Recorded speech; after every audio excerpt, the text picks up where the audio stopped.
Capítulo 3. Portanto, na noite seguinte reunimos-nos de novo, para discutir e assentar os nossos planos.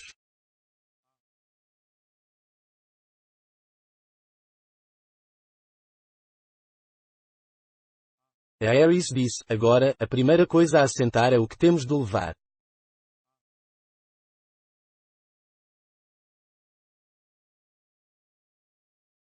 Tu, Jerome, vais pegar num bocado de papel e escrever, e tu, Jorge, pega na lista da mercearia, e um de vocês dê-me um lápis para eu organizar a lista.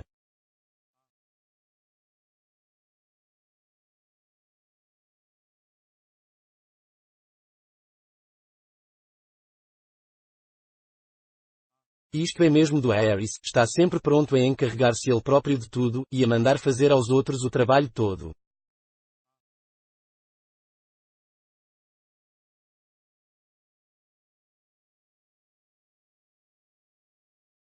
Lembra-me constantemente o meu tio Podger.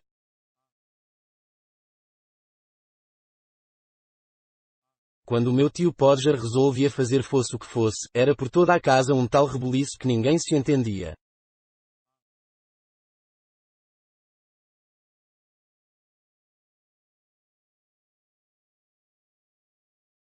Chegava da loja um quadro que tinha ido a emoldurar e estava na casa de jantar, à espera de ser pendurado. A minha tia perguntava o que devia fazer ao quadro e o meu tio respondia: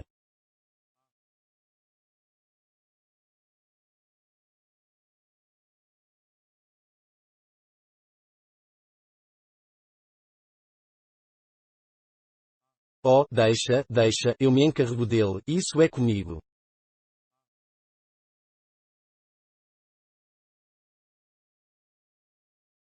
Não preciso que lhe mexas, nem ninguém, eu encarrego-me de tudo.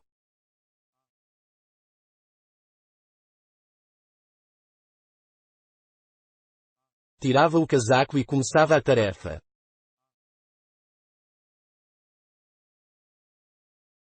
Mandava a criada buscar um tostão de pregos, depois mandava um dos rapazes a acento grave correr atrás dela, para lhe dizer de que tamanho deviam ser, e por este sistema punha gradualmente em desordem a casa inteira.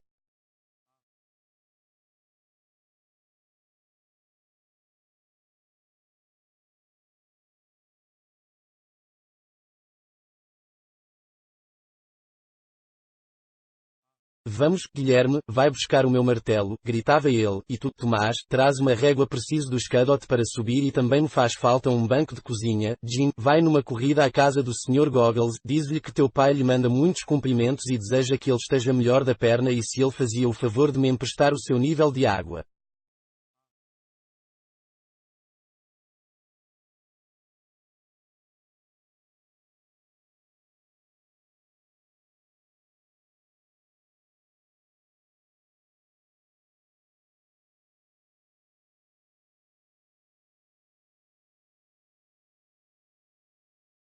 E não te vás embora, Maria, preciso de alguém para me segurar no castiçal, e quando a criada voltar, terá de sair outra vez, para me trazer um bocado de cordão para pendurar os quadros. E Tom, onde está o Tom?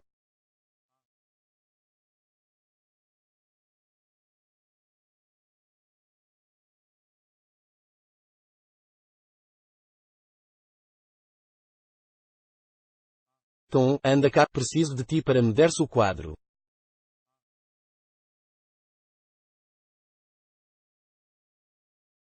Então pegava no quadro e deixava-o cair, o quadro separava-se da moldura. Ao tentar segurar o vidro, o meu tio cortava-se, depois corria a procurar por todos os lados o lenço.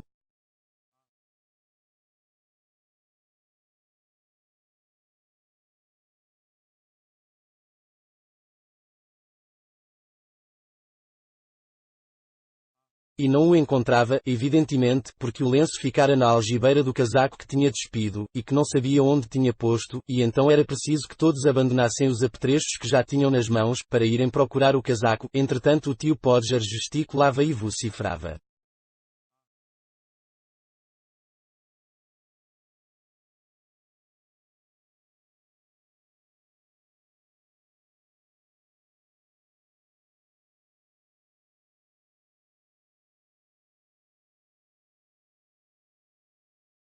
não há ninguém nesta casa que saiba onde está o meu casaco.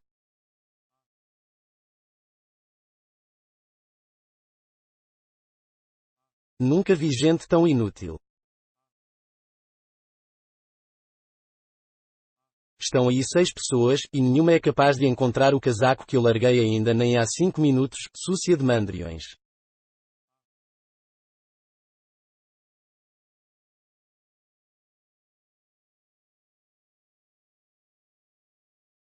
Neste momento levantava-se e, verificando que estava sentado em cima do casaco, exclamava: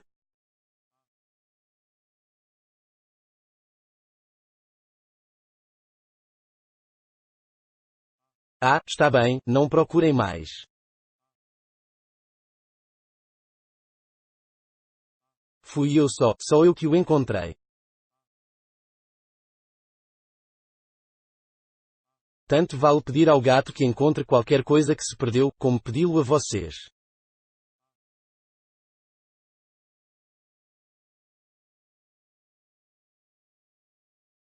E depois de levarmos meia hora a tratar-lhe do dedo e de comprarmos outro vidro, e de terem ido buscar de novo os apetrechos, o escadote, o banco e o castiçal, começava uma nova cena, a família toda, incluindo a criada e a mulher a Dias, reunia-se à roda dele, pronta a ajudá-lo.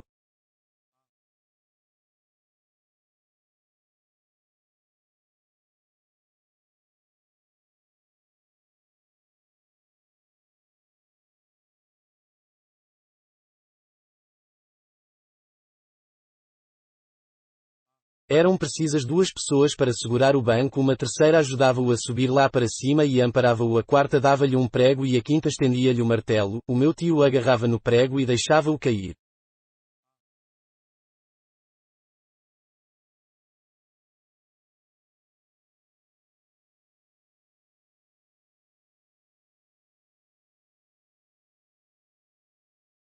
Ora bolas, dizia, vexado, lá se perdeu o prego.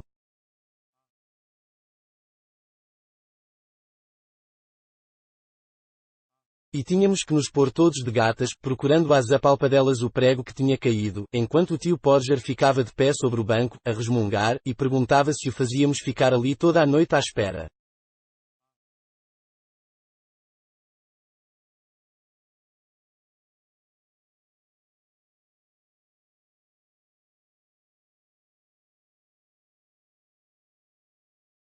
Por fim encontramos o prego, mas então falta o martelo.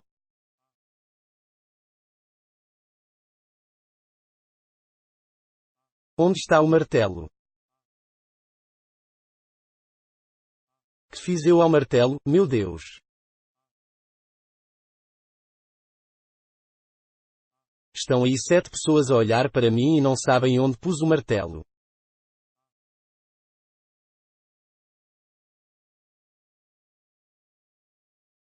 Lá lhe encontrávamos o martelo, mas então ele já não era capaz de ver a marca que tinha feito no sítio em que devia pregar o prego, ia-se buscar outro banco, subíamos para cima dele a ver se descobríamos a marca, cada um de nós havia num sítio diferente, e ele chamava-nos a todos, sucessivamente, imbecis, parvos, idiotas, e mandava-nos descer.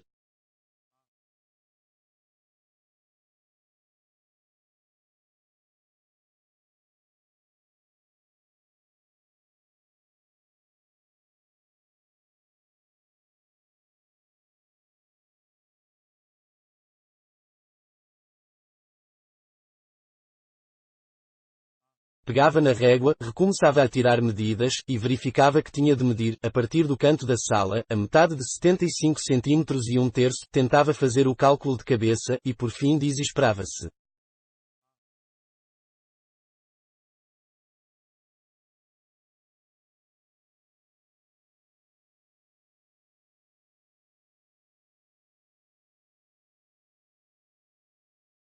Tentávamos todos fazer o cálculo de cabeça, chegávamos todos a conclusões diferentes, e fazíamos troça uns dos outros.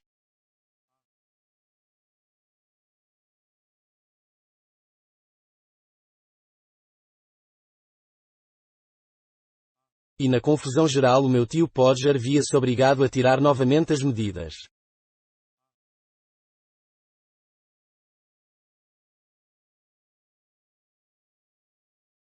Desta vez servia-se então de um bocado de cordel, e no momento crítico em que esse bom pateta se inclinava de sobre o banco num ângulo de 45 graus, esforçando-se por atingir 1,10 centímetros mais longe do que lhe era materialmente possível atingir, o cordel escorregava, e ele escorregava também, batendo bruscamente com o corpo e a cabeça, tudo ao mesmo tempo, em cima do teclado do piano, produzindo um efeito musical encantador. As pragas choviam.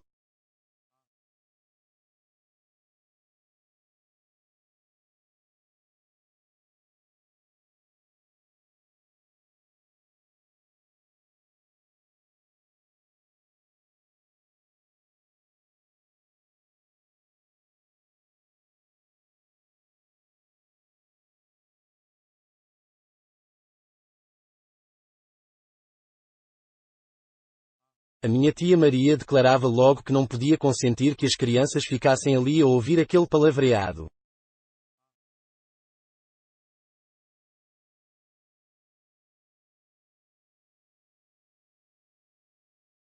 Por fim o tio Podger conseguia marcar novamente o sítio, punha-lhe em cima a ponta do prego, segurando-o com a mão esquerda, e pegava no martelo com a direita.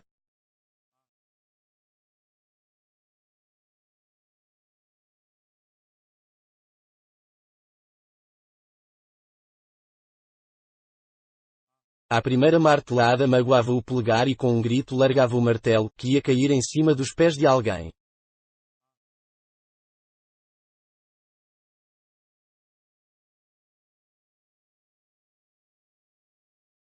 A minha tia Maria observava então, calmamente, esperar que, para a próxima vez em que o tio tivesse algum prego a pregar na parede, a prevenisse a tempo de ela dispor as suas coisas de modo a ir passar um mês em casa da mãe, enquanto o quadro não estivesse no respectivo lugar.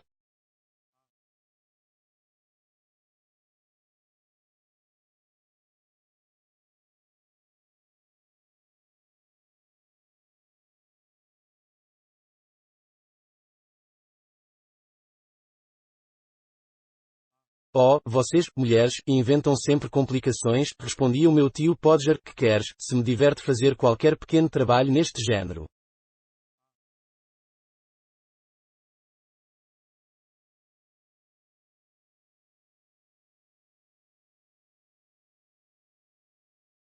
Recomeçava novamente, e à segunda pancada, o prego, seguido de metade do martelo, furava o estuque, e o meu tio era projetado contra a parede com tal violência que quase esborrachava o nariz.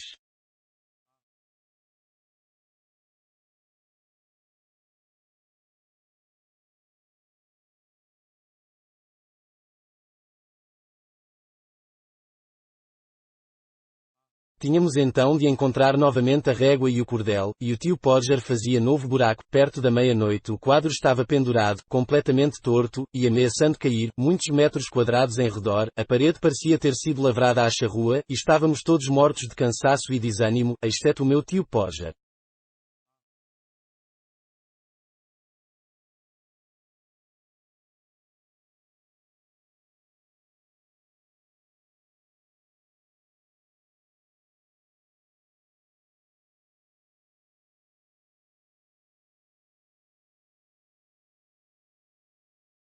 Ora bem, já está, dizia ele, depois de descer, pisando os pés à mulher a dias, e ficando-se a contemplar com evidente orgulho os estragos que tinha feito.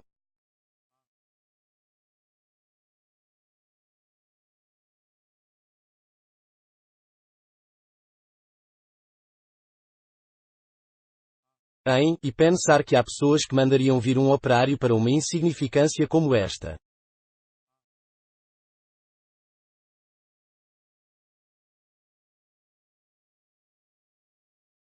Com a idade, a Harris há de tornar-se exatamente assim, tenho a certeza, já lhe o disse.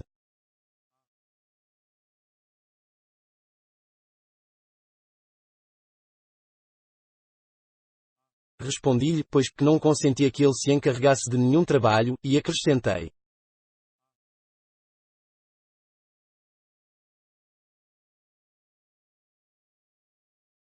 Não tu é que vais procurar o papel e o lápis, Jorge escreve e eu faço a escolha.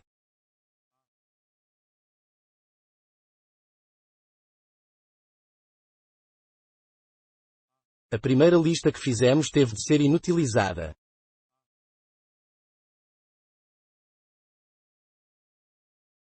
Era evidente que nos canais do Tamisa Superior não poderia navegar um barco em que coubessem todos os objetos inscritos como indispensáveis. Rasgamos portanto a lista e vamos a outra.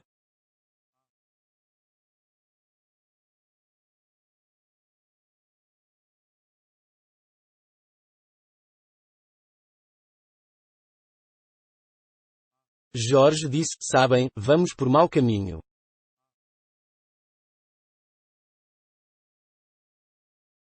Não devemos pensar nas coisas de que precisamos, mas sim naquelas que não podemos dispensar.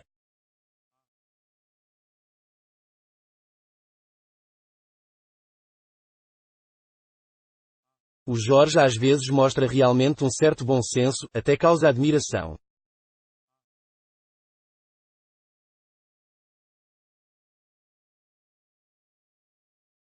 A isto é que pode chamar-se bom senso, não apenas no que diz respeito ao caso presente, mas, de uma maneira geral, no que diz respeito à nossa viagem no rio da vida.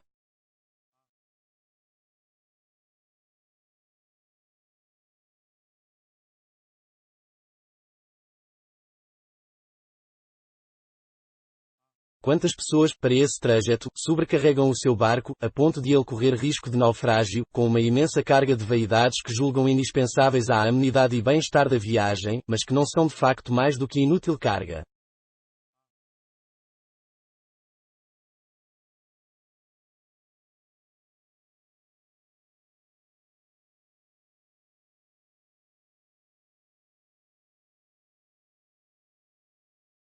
Amontoam até à altura do mastro do pobre batel lindos fatos e ricas casas, com um excesso de criados inúteis, e uma hoste de pretensos amigos que não querem saber deles para nada e acrescentaram divertimentos dispendiosos, que não divertem ninguém protocolos e modas, aparências e ostentação e, principalmente a mais pesada das cargas, entre todas a carga mais inútil, o receio do que dirá o vizinho e os luxos que só incomodam, e os prazeres que aborrecem, e o aparato vão que, tal como a argola de ferro dantes reservada aos criminosos, aperta e faz sangrar a cabeça dorida que a suporta.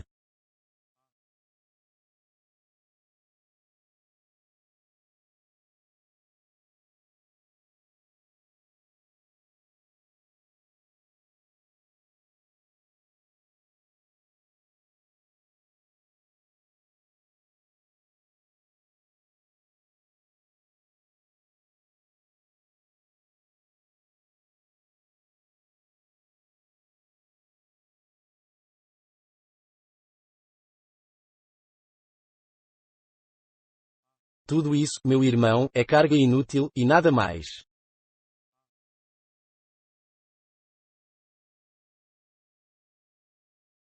Deita ao mar. Tudo isso torna o batel tão pesado, que tu quase desfaleciste sob o peso dos remos.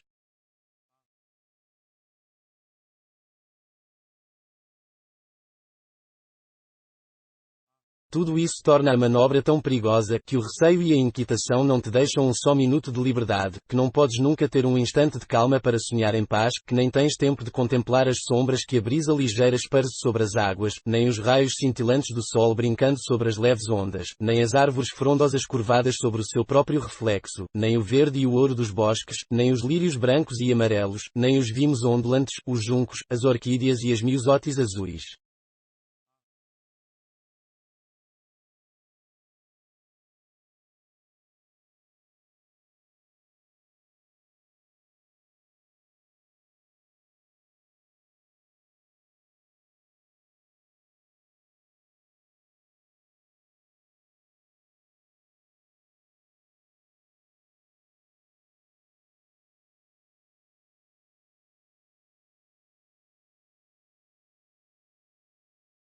Para o mar a carga inútil, meu irmão.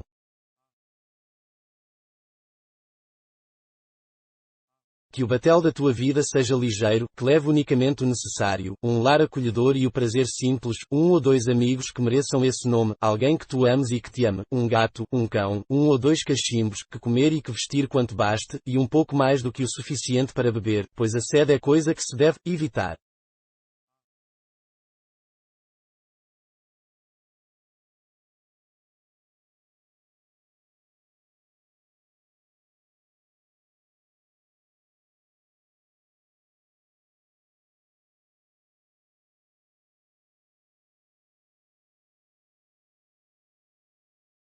Verás como o batel é então mais fácil de manobrar, corre menos perigo de se virar e nem te fará tanta diferença que se vire, a mercadoria simples e de boa qualidade ficará à tona de água.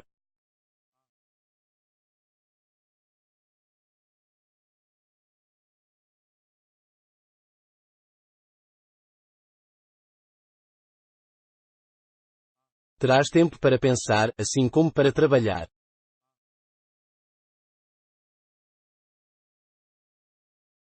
Tempo para te aqueceres ao sol generoso da vida, para ouvires a música eólia que um sopro de Deus arranca aos corações sonoros dos homens. Traz tempo para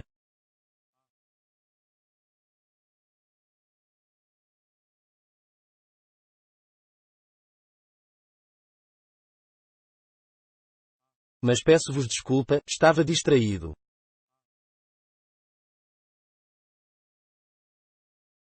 Portanto, deixámos o Jorge fazer a lista, e ele começou.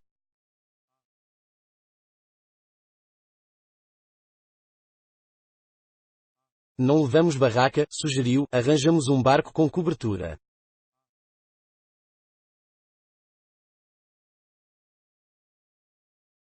É muito mais simples e mais cômodo.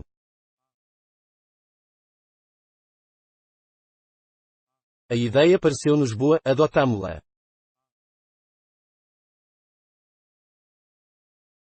Não sei se já alguma vez viram o engenho de que se trata.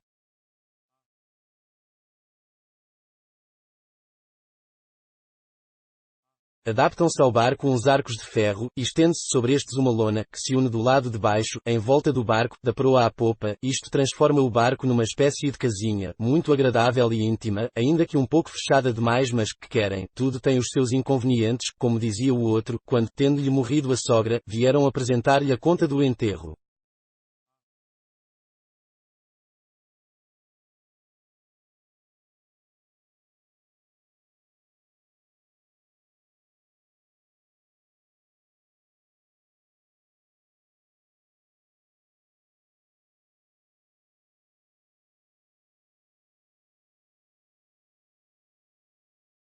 Jorge resolveu que, nesse caso, cada um deveria levar um cobertor, uma lanterna, sabão, escova e pente em comum, uma escova de dentes, uma para cada um, uma bacia de mãos, pó dentífrico, o necessário para fazer a barba, e um par de toalhas de felpa para o banho.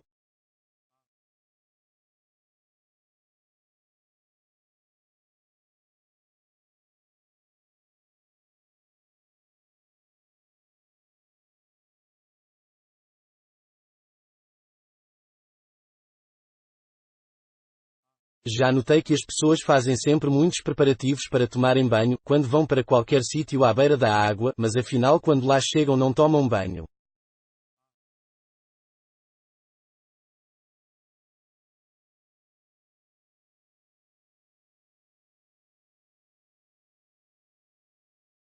Acontece o mesmo quando se vai para a beira-mar.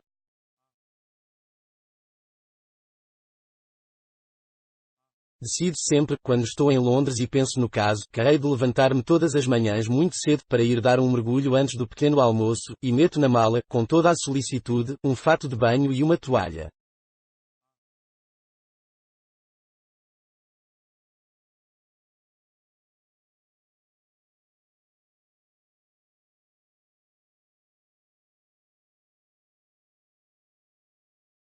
Escolho sempre fatos de banho encarnados.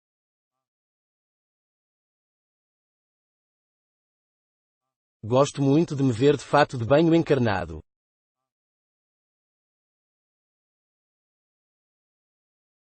Fica muito bem ao meu tom de pele.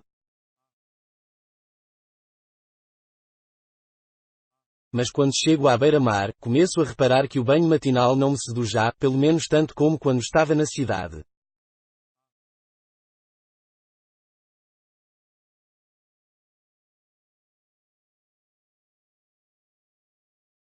Até, pelo contrário, começo a sentir que tenho necessidade de ficar deitado até o último momento, antes de descer para o almoço.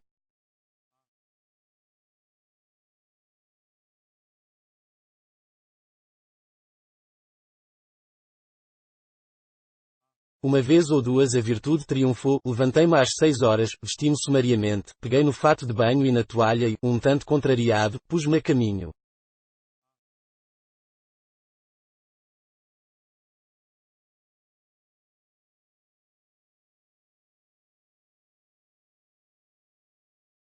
Mas o banho não me deu o mínimo prazer. Parece que reservam especialmente para mim, quando vou tomar banho de manhã cedo, um ventinho do nordeste particularmente cortante escolhem todas as pedrinhas aguçadas, para porem ao de cima afiam as rochas e escondem-nas sob uma leve camada de areia, para que eu não as veja e fazem recuar o mar a 3 quilómetros de distância, de modo que me vejo obrigado a agasalhar-me com os meus próprios braços e a correr e a tremer e a chapinhar numa água de 15 centímetros de altura.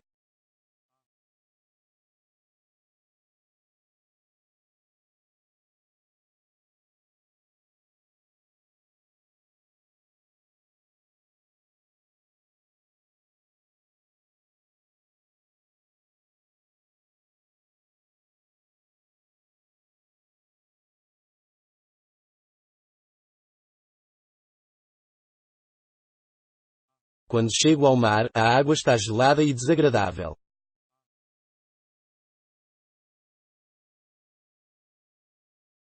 Uma onda enorme empurra-me e atira-me com toda a força contra um rochedo que puseram ali de propósito para me magoar.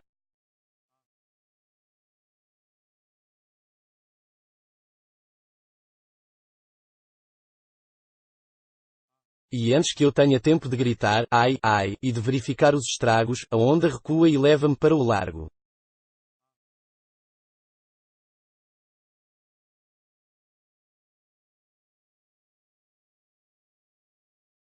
Começo então a nadar freneticamente para a terra, perguntando a mim mesmo se tornarei a ver a minha casa e os meus amigos, e sentindo remorsos de não ter sido mais afetuoso com a minha irmãzita, quando era garoto.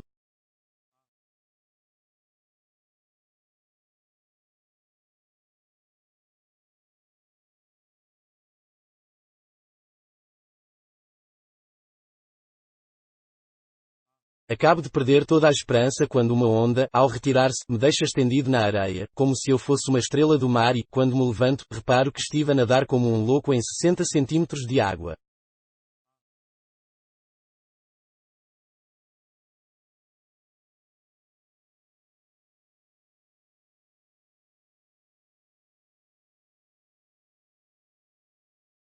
Largo a correr para a praia, visto-me e volto para o hotel, onde tenho de fingir que tomei um bom banho.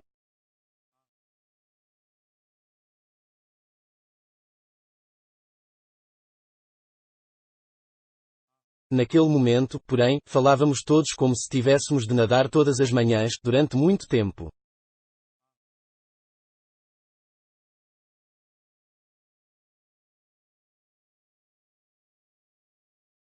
Jorge disse que era agradável, quando se acordava de manhã cedo, em pleno rio, mergulhar de cabeça para baixo na água clara.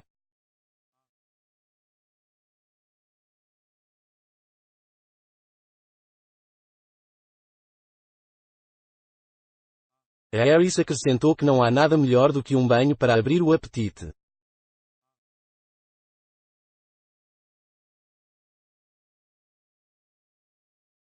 O Jorge protestou, receando que o Harris comesse então mais do que já era habitual, achava melhor proibir-lhe os banhos.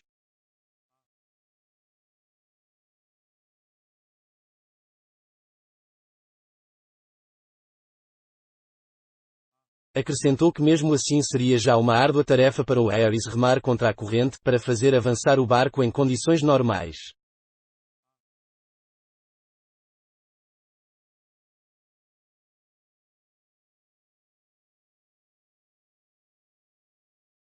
Demonstrei no entanto ao Jorge que nos seria muito mais agradável levarmos no barco um Harris asseado e fresco, mesmo que tivéssemos para isso de levar mais alguns quintais de provisões. Ele acabou por concordar e deixou de se opor ao banho do Harris.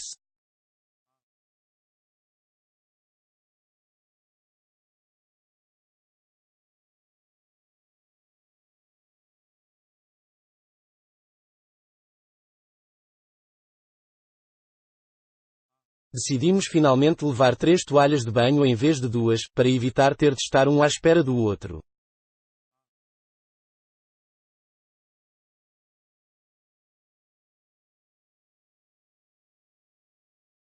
Como vestuário, Jorge foi de opinião que nos chegavam 2 fatos de flanela, pois poderíamos lavá-los nós próprios no rio, quando estivessem sujos.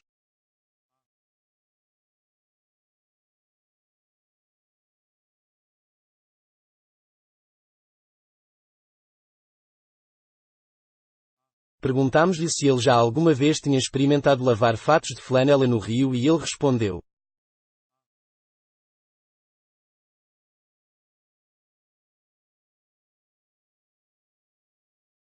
não, eu propriamente não, mas conheço uns tipos que o fizeram e é bastante fácil.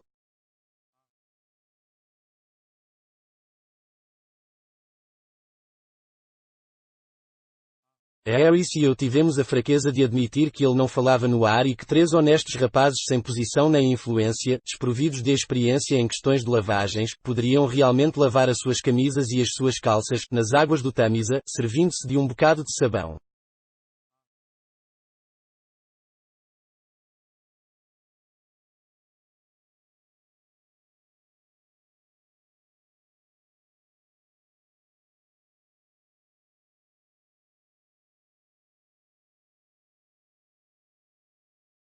Em breve aprendemos, tarde demais, que o Jorge era um miserável impostor e que não percebia nada daquilo.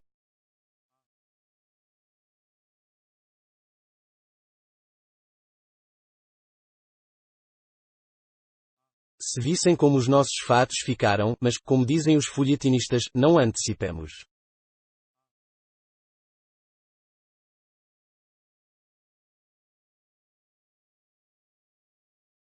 Jorge convenceu-nos a levar roupa branca para mudar, e uma porção de meias, para o caso de se virar o barco e de ser preciso mudar de roupa, e também uma porção de lenços, que poderiam servir para enxugar as coisas, e um par de sapatos, além das nossas sandálias, pois, se naufragássemos, muito nos conviria possuir calçado sobreexcelente.